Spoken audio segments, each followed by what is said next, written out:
Buenas noches, amigos.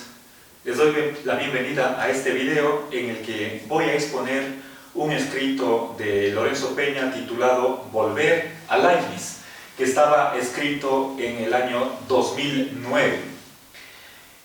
El propósito de este escrito es el de recoger algunos principios de Leibniz que nos indican cómo deberíamos filosofar.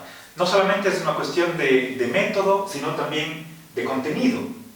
Entonces, en total, voy a sintetizar 10 principios que están en el escrito, pero antes, en primer lugar, quisiera ver cuál es el espíritu de este conjunto. La metodología leibniziana consiste en que debemos salvar las apariencias.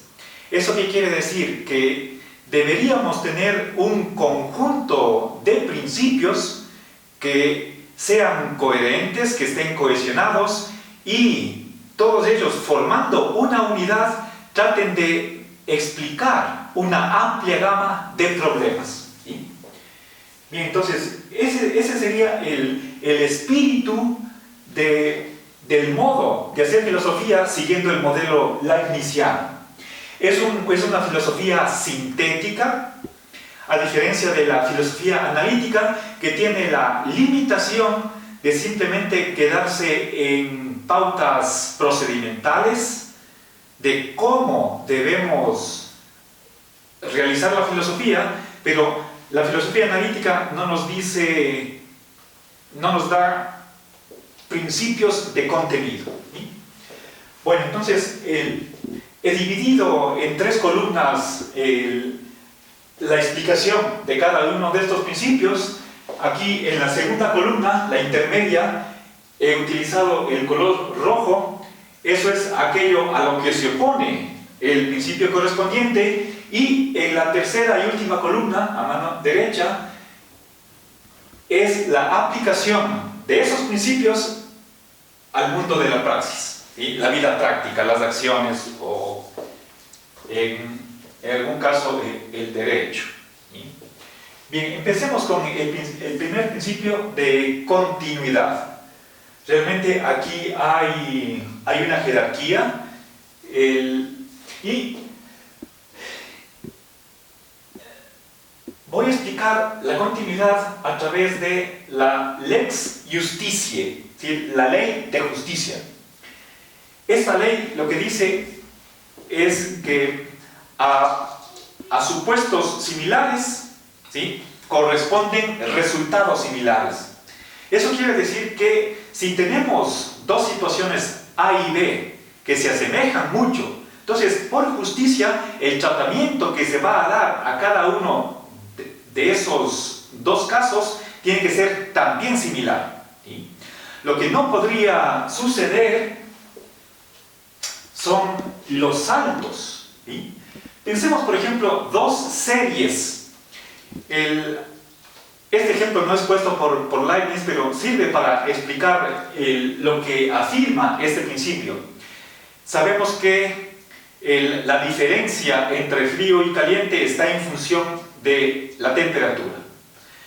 La temperatura se puede medir en grados centígrados, Fahrenheit, y ahí hay un paso de una cantidad a otra de modo continuo. Pero si es que hubiera discontinuidad en esa serie A y en cambio continuidad en la serie B, entonces la serie A no puede explicar la serie B. No puede haber cortes. Pensemos en otro ejemplo. La ley puede sancionar el exceso de velocidad. Supongamos que en la carretera el límite máximo sea 100 kilómetros por hora. Si es que uno no rebasa ese límite, entonces está dentro de la ley. Por ejemplo, aquella persona que va a 99,9 kilómetros por hora no infringe la ley. En cambio, otro conductor que vaya a 100,1 kilómetros por hora, está más allá del límite, y ahí a él sí se le va a sancionar. Ahí no se cumple esta ley de justicia, puesto que los dos casos de los conductores son parecidísimos, no totalmente idénticos, pero muy similares el uno al otro, y sin embargo el tratamiento que se le da, el primero es inocente, el segundo culpable. Entonces ahí hay un salto, y ese salto infringe este primer principio de continuidad. Hay ahí una irracionalidad en el sentido de que ese cambio en la velocidad, ¿sí? ¿Cuántos kilómetros recorren por hora? Ese cambio es continuo y no puede ser la explicación, lo que explique que el uno es sancionado y el otro no, ¿sí? Y por lo tanto también el castigo que se le da al infractor es injusto, porque otro, estando en una situación muy similar, no recibe castigo. Por lo tanto, ahí hay injusticia. La posición a la que se opone el primer principio se llama rupturismo, ¿sí? Porque introduce rupturas donde en realidad no las hay, o discontinuismo. Bien, pasemos ahora al segundo principio, el de razón suficiente. Este principio lo que nos dice es que todo tiene su porqué, absolutamente todo. Es un principio ontológico que rige en la realidad, en el universo. No hay nada que suceda al buen tuntún. ¿Sí?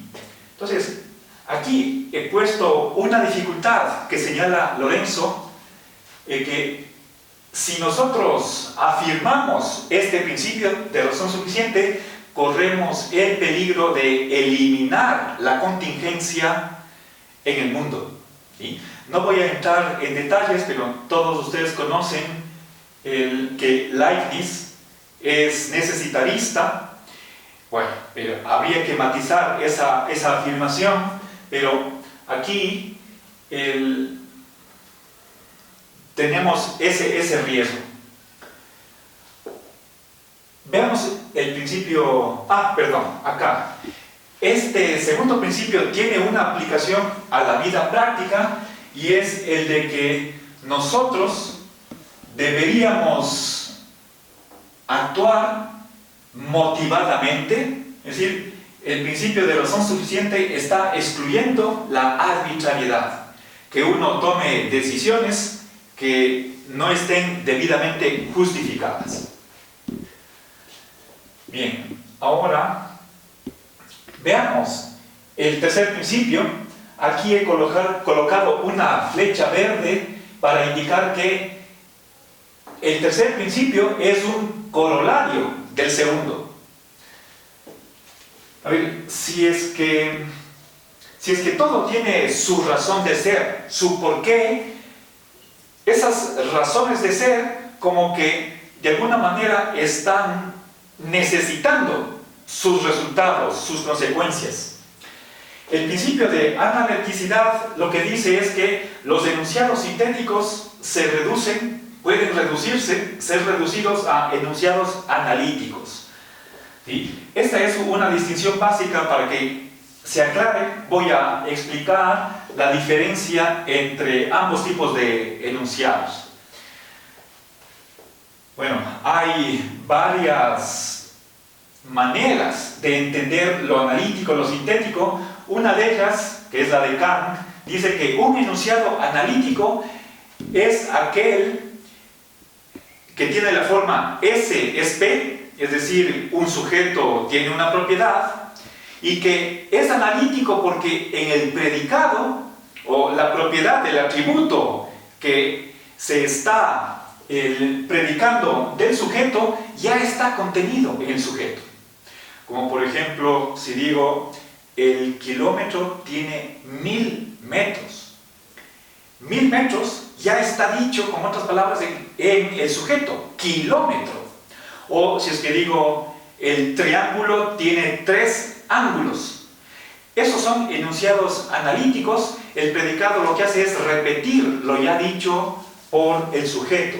En cambio, un enunciado sintético es aquel en el que el predicado añade información al sujeto. Puedo decir, hoy es lunes. Hoy es sujeto, lunes, es lunes, ese es el predicado. Para descubrir si ese enunciado es verdadero o no, debemos recurrir a la experiencia. Por lo tanto, es contingente. En cambio, un enunciado analítico sabemos que es verdadero simplemente por análisis lingüístico, nada más. El principio de analiticidad lo que nos dice es que un enunciado sintético, como por ejemplo, estoy usando una camisa o, digamos, una camiseta negra, eso es sintético. No hay nada dentro de mis hábitos de vestir que me obliguen a usar una camiseta negra, pero si es que aplicamos este principio de analiticidad, lo que vamos a ver es que en el fondo el análisis del sujeto va a contener ya el predicado. Por lo tanto, en apariencia, lo que es sintético, en el fondo, es un enunciado analítico. Ahora, aplicamos este principio a la práctica, y aquí tenemos la doctrina jus naturalista.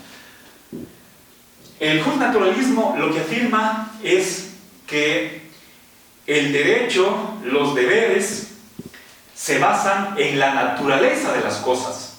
En general podemos decir que si nosotros vamos a atribuir ciertas propiedades a ciertos objetos, entonces esas cualidades tienen que respetar la naturaleza de las cosas. Tiene que haber ahí en la atribución que nosotros vamos a hacer, tiene que haber un respeto a la esencia, a la naturaleza de las cosas. Pasemos al cuarto principio, el de plenitud. Ahora, fíjense que aquí tengo una flecha en ambas direcciones entre el principio 1 y el principio cuarto. Se puede tomar que, se puede entender que la plenitud es un corolario de la continuidad o viceversa.